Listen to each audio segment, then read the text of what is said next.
Morning, ladies and gentlemen, and welcome to our orientation day today. Today we will be focusing on the BSB60320, the Advanced Diploma of Human Resource Management. My name is Tim Stalker. I'm one of the course advisors here at Let Training, and joining me this morning is one of our senior tutors who focuses on our HR courses, Ray McCall. Ray, thank you for joining me. Terrific. Thank you for the opportunity, Tim. No problem, Ray. So just before we get started, actually, to people who potentially haven't had the opportunity to talk to you yet, Ray, what sort of background have you been involved in before starting with Let Training? Yes, certainly. Just over 30 odd years, predominantly in the hospitality and tourism sector, and with that, working in global hotel chain operations as well as standalone casino operations. I've also had exposure to facility services, human services and community services sector, as well as the vocational education and training area itself from an HR and organisational development perspective. The nature of roles that I've had, particularly at a strategic level, include HR manager, as well as regional and national and corporate manager roles in the learning and development space, as well as a national Indigenous employment and development function. My key areas of interest include industrial relations, IR, and obviously organisational development, OD. Fantastic. So just a bit of housekeeping before we get started. We will be breaking during this orientation to ask for questions from our audience today.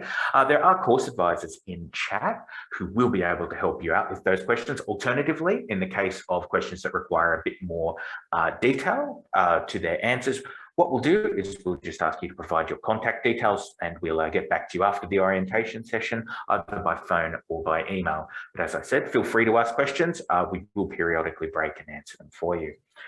So as we discussed today, we are looking at the Advanced Diploma of Human Resource Management. This is a level 6 qualification under the Australian Qualifications Framework, and it is the highest level of HR course that we offer here at Let Training.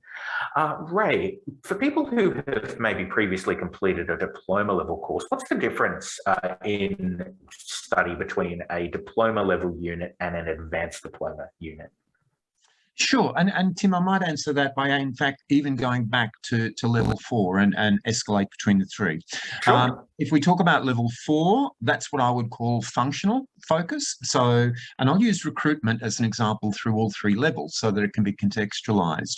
At level 4, I can implement the predetermined recruitment policy and procedures. So focusing on the function.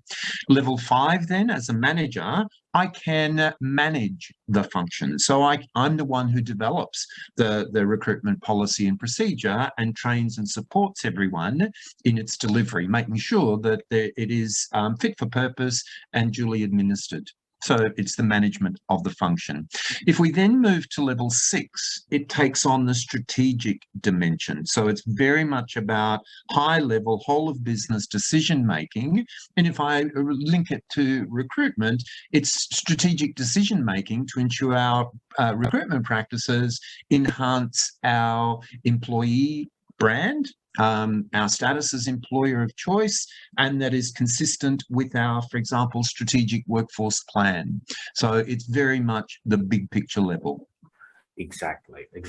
And one of the things as course advisor we often advise is that the difference is with a diploma, it is focusing still on the now. It is focusing on what the business is doing at this moment. When we move to an advanced diploma, we're now looking at evolution. We're now looking at long-term planning. So that's how we see it as the major difference as course advisors, that it takes us from the here and now to long-term years and perhaps even decades into the future. And we're moving on here. Certainly, Ray. Tim, sorry. And that's why you will see, particularly in the course structure, a strong focus on what I previously referred to as organisational development and alluding to what you say as organisational change. Exactly right. We're moving on now to the entry requirements. Now, like the diploma level course, the advanced diploma of HR does contain entry requirements that students need to meet in order to be able to enroll in the course. Now, as we see here on the left, one of the options is completion of a previous qualification, namely the diploma of HR management. And we have here the two most recent versions of those, BSB 50618 and BSB 50320. Now, we've also advised that a superseded equivalent version could be an option. Ray, could you just talk us through that quickly? In terms of the work experience? In terms of a superseded equivalent version. So we could be looking even further back in HR than the 50618 version. Yeah, potentially, though with that, what we would need to see is skill currency, is that, and we'll talk more about that later on in terms of other areas, but given the dynamic nature of the HR space, I think if you're looking any further than 6-7 years, then definitely there will need to be demonstration of currency. Right, no problem. And then moving on to the work experience, which is another option. As we see here, it is 4 years full-time work experience in a relevant HR management role. And as we see here, some of the evidence that we may be required to obtain from you include an official statement from your employer, performance review reports, or a signed job description. Now, Ray, are there other pieces of information that may be required in order to complete the entry requirements? Look, I use the expression of one size fits one. We would need to look at the nature and scope of the experience, particularly if it may not necessarily have been all in one cluster and across a whole variety of roles. But certainly from an evidencing point of view, employer statements, position descriptions, letters of offer, for example, appropriately redacted or de-identified as required, but really the onus is on the applicant to prove that they do have 4 years full-time work experience to support their enrolment. Thank you for that. And I did notice we just had a question in chat, which was asking, could a person complete a diploma of HR and then move to the advanced diploma of HR? Now, the answer to that question is yes. We offer the diploma and advanced diploma of HR as a dual course package at Let Training. However, the diploma of HR course does also have entry requirements on it. So we would recommend talking to a course advisor or potentially looking at our diploma of HR orientation video as well if you were looking to enroll in that particular dual course package. Ray, with regard to the 4 years work experience, now in this regard, unlike other levels, we are specifically looking at HR management in this, aren't we? We aren't just looking for HR roles, we're looking for specifically HR management. Is that correct? That's correct. It's again, when we're talking about 4 years in lieu of the diploma qualification, and as we've said before, the diploma qualification is very much pitched at that functional management. So yes, in a management role. Or equivalent, and that's where I say it really depends, because different organisations, as we know, label roles differently. So it will depend on further exploring potentially evidence that's provided.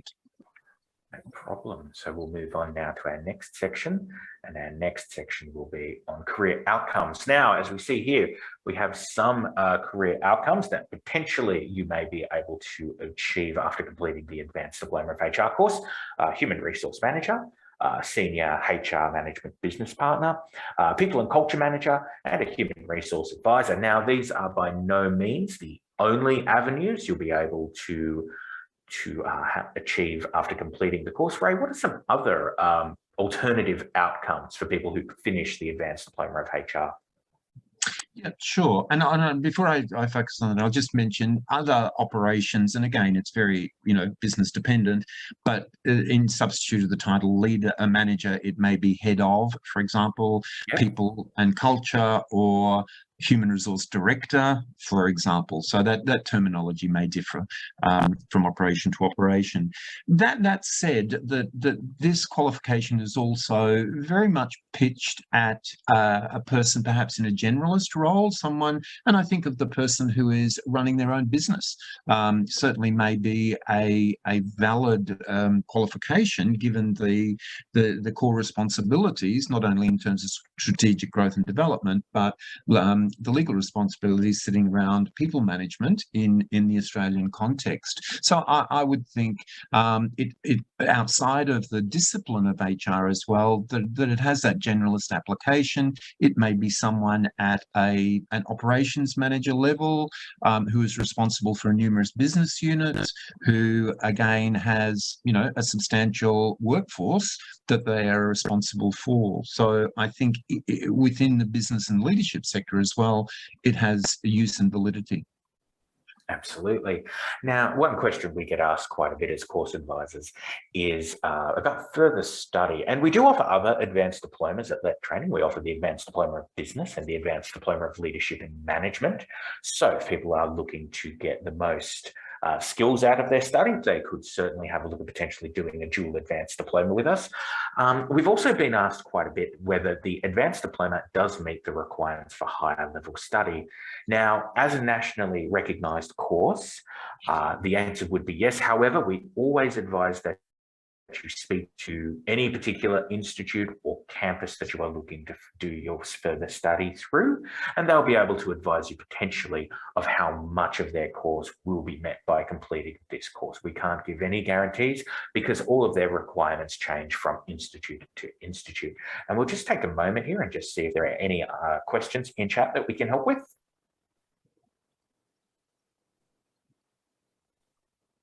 We'll just take one more moment here. Yes, I see a question coming through. Not at this stage. No problem. We will now move on to the next section, which is on the course outline.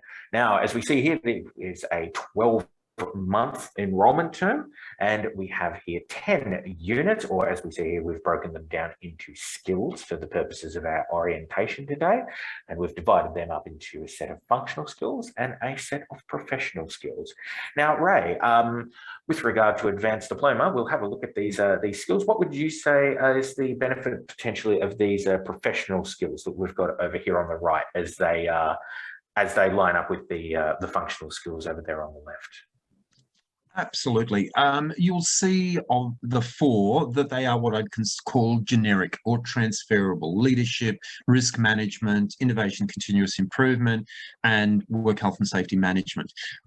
If I pick, for example, risk by way of example, that if we look at, you know, performance development, and that picture picks up what I referred to before, the organizational development, needing to have a very acute understanding of the risks associated with organizational development, capability development, to be able to strategically move the business forward, addressing those risks.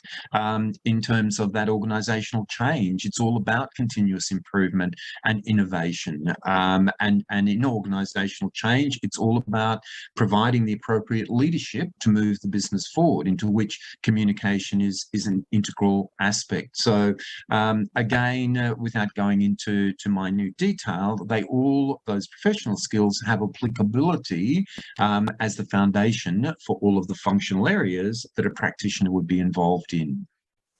Fantastic. Now, as the trainer, of course, people can start with any unit they so choose. Ray, just in general, where do you normally recommend students should start with the advanced diploma course? Look, in making this call, it really depends on a conversation with the learner themselves. Right. And I say that from the point of view of whilst a person may come to the course, they may have a generalist background, or they may have, you know, something of a specialist background. They might have been an HR business partner who was responsible for industrial relations. So I use that as an example that then I would say, look, let's start with the IR, the ER and IR unit, because you have that underpinning knowledge and insights. The one unit that I tend to find that people don't do first, and I'm probably flipping the question there, is Yep. strategic workforce planning.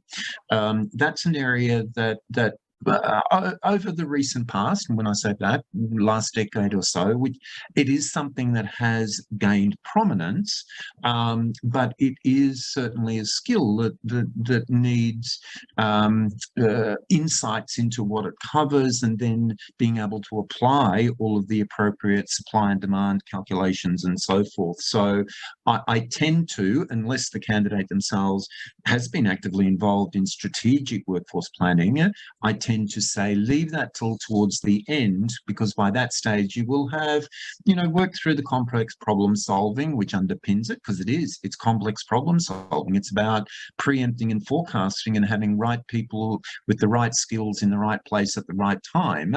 So definitely complex problem solving associated with from a financial point of view, underpinned by industrial relations, and also informed through OC, organisational change. So, as I say, that one tends to be the one I'd say leave until the last, and then the beginning ones would be dependent upon the candidate's prior exposures. Exactly. And one thing I will just point out there is Ray did specifically mention that it does focus on a conversation with the learner. We always recommend after enrolling that you do book in a session to speak to your trainer, just so, especially at this level, of course, so they're aware of your background and potentially the areas that you may be familiar with, as well as potentially new areas of study that you'll be coming across.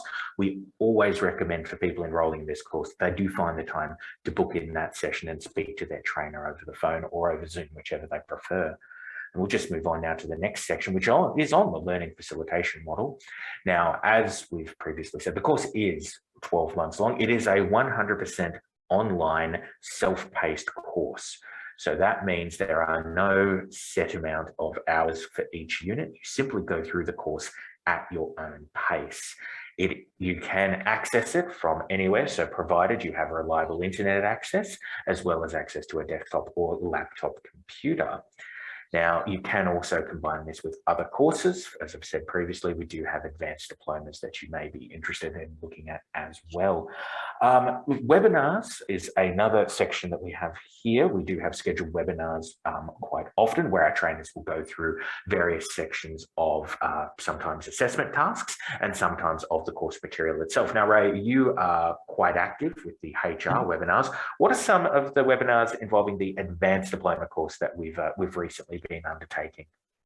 Sure. Picking up on my previous comment about the workforce planning, an example is a session that I facilitated on forecasting supply and demand in workforce planning. So very targeted from that point of view. Other sessions and aligned to distinguishing between the likes of employee and industrial relations, and certainly a whole raft of sessions around the industrial relations system, the current national workplace relations system, commonly referred to as the Fair Work system. So providing that context to support the advanced diploma units. And again, as I say, it's the expectation that people have that foundational solid knowledge around the likes of that system. So targeted in that regard. Right, and our next session there is on your tutor or trainer, who will be assigned with you as you go through your studies with us.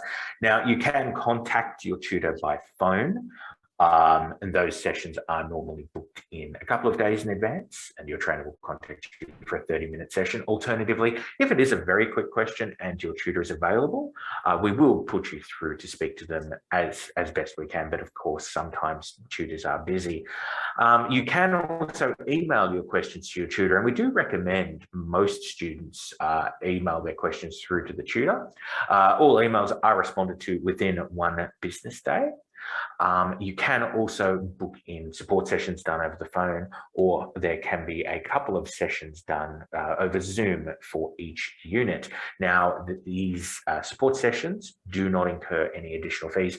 I see we have a question in chat. I will just get to that in one moment because I just very quickly wish to discuss the marking times. Now, each assessment task is marked within 5 business days. If you aren't considered competent initially, that's fine. The trainer will just send back the assessment attempt with feedback. So that way you're able to see exactly where you've come unstuck and where you might wish to make alterations and changes before you submit your next assessment. And as we see there, they will mark and provide that feedback within 5 business days. Now, let me just have a look at this question in chat. Can support sessions be done via Skype or video conference as well? I believe we tend to use Zoom for our support sessions rather than Skype. Ray, I think that's correct, is it? Correct. Absolutely. Yes. Yeah, absolutely. So we do tend to use Zoom. So we would recommend that most of our students have access to that. It's one of the things that our admin team recommends that you have access to at enrolment, along with things like WinZip and other programs like that. Is there another question in chat? No problems. Glad to help with that. We'll just actually pause here and see if there are any other questions before we move on to our next section.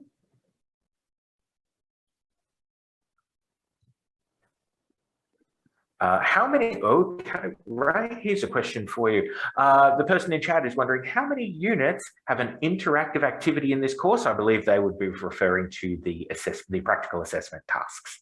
I would say that predominantly all of them do. And by that, I mean a demonstration of, skills from an oral communication and a negotiation, a facilitation of consultation, and so forth. Though having said that, as the tutor, we certainly support your completion or the candidate's completion of them and serving as your participants based on a case study scenario that's provided, as opposed to, doing it in the workplace as such. Exactly right. And that's a very important point to remember. No assessment at LET training requires access to a classroom or to a work site. They can be completed on your own with the assistance of people you know, such as friends or family.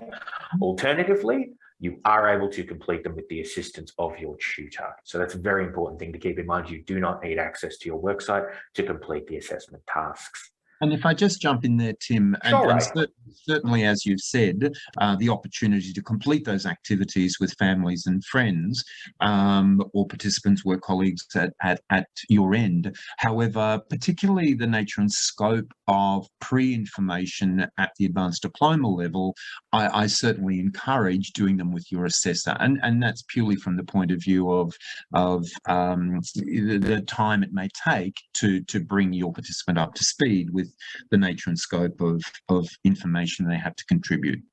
Exactly right. Exactly right. So we'll just move on now to our next section, which is on assessments. Now, we've been discussing our assessments a little bit already, and we see here there is some of the assessment task from HRM 614, contribute to strategic workforce planning, which is one of the units in this course. And as we see here, we have there the practical project overview, and we also have there the simulated business, which is one of the things we do. One of the questions we get asked a lot as course advisors is if people can bring their specific information about their company to the assessment task. And our answer to that is no, that we do provide a simulated business or a case study to work from. And the reason for this is simply because of marking criteria. Our trainers and assessors need to mark everyone on the same scale. So we unfortunately can't adjust assessments to people's individual workplace history. So in that regard, we do provide the simulated business, and you'll be completing the assessment attempt through that simulated business that we've provided. Ray, was there anything you wanted to add to that particular section? Look, two things that probably point out, and one is in response to the previous question about interactive component. If you look on the image which lists task 1 and 2, you see a sample there of an interactive element. Participate in a consultation meeting in task 1, and in task 2 it says organise a meeting to consult with stakeholders. So it's demonstrating those skills to be able to consult at a strategic level. So that's an example to support the previous comment. The other issue that I would flag, and possibly one that if people come into the program perhaps through prior entry of prior professional experience as opposed to undertaking a diploma course, that often there is that expectation, particularly if there's been prior higher education study in the university sector, that it's going to be all about the knowledge.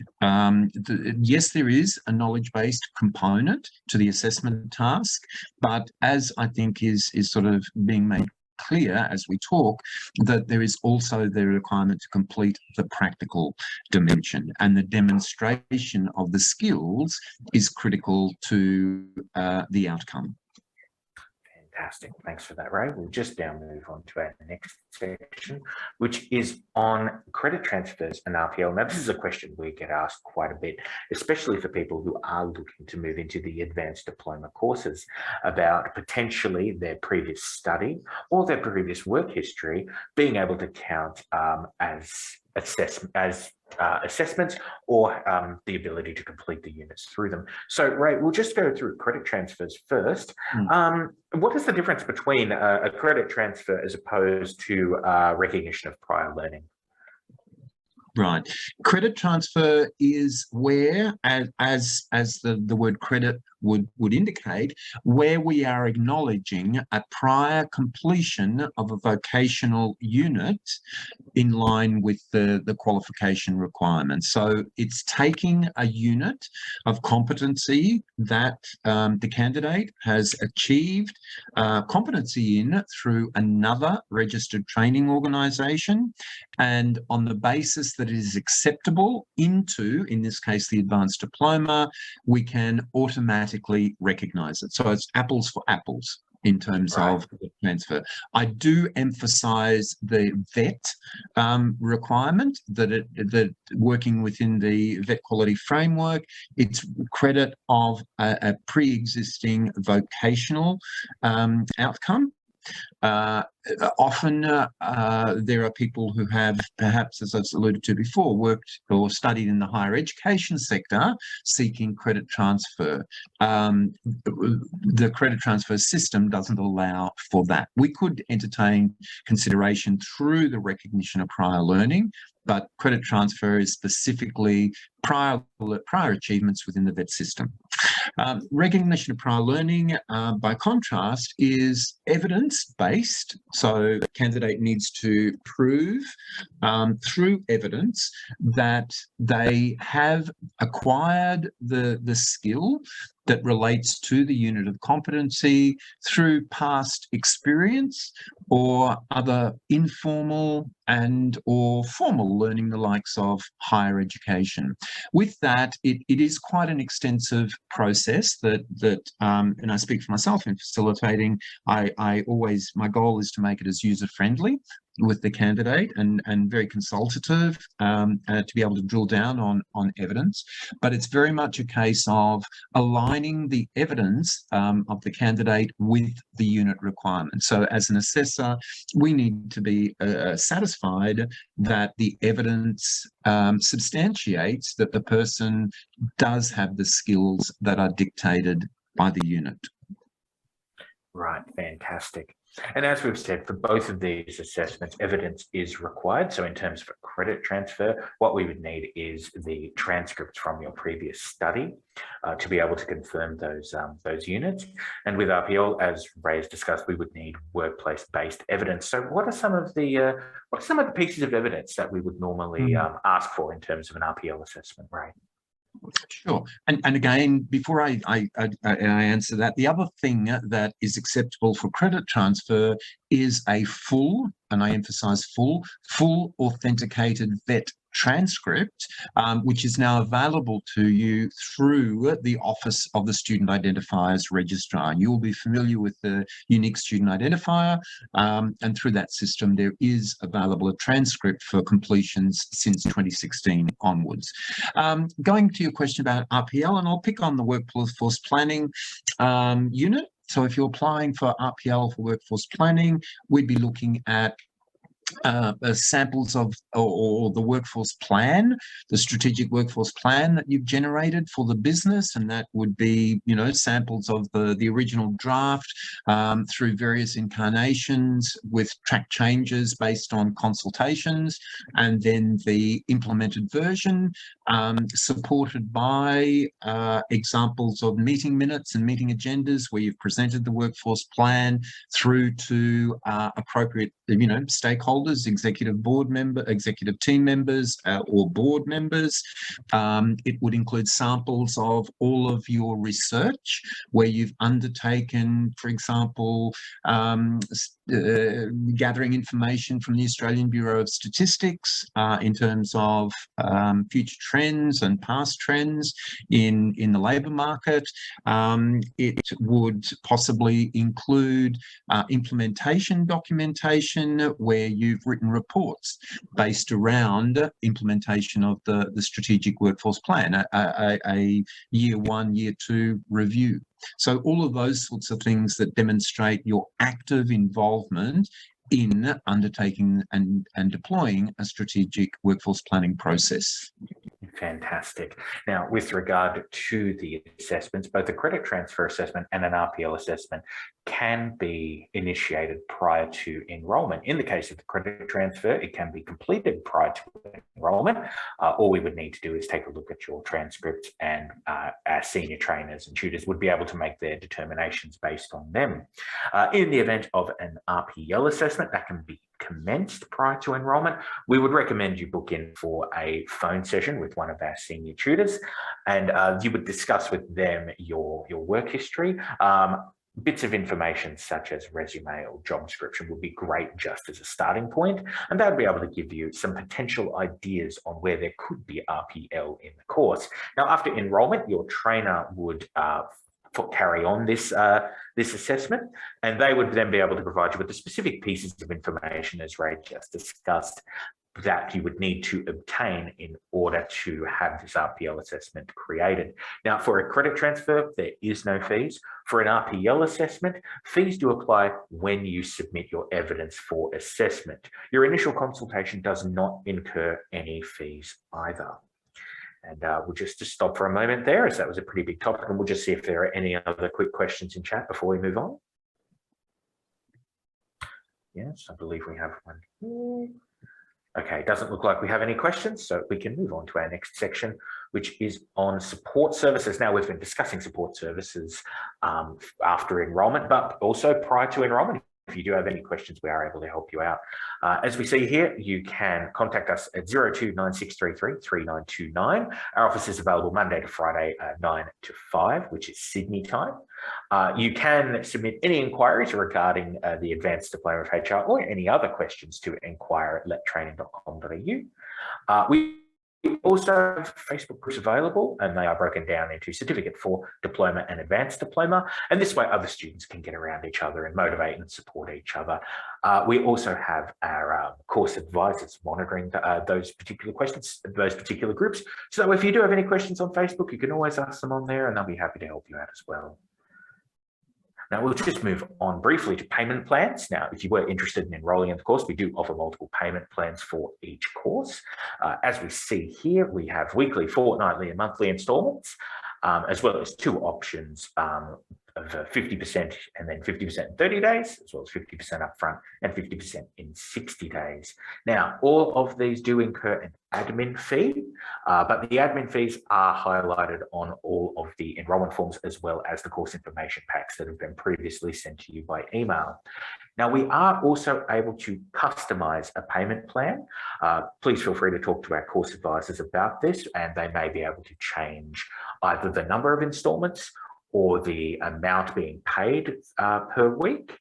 However, I will advise that the upfront charges on those payment plans must remain the same. They will not change. So it will stick at $180 upfront for the weekly and fortnightly, and $290 upfront for the monthly option. And we'll just move on here to enrolling in the course. So if you are interested in enrolling, you can enroll at any time.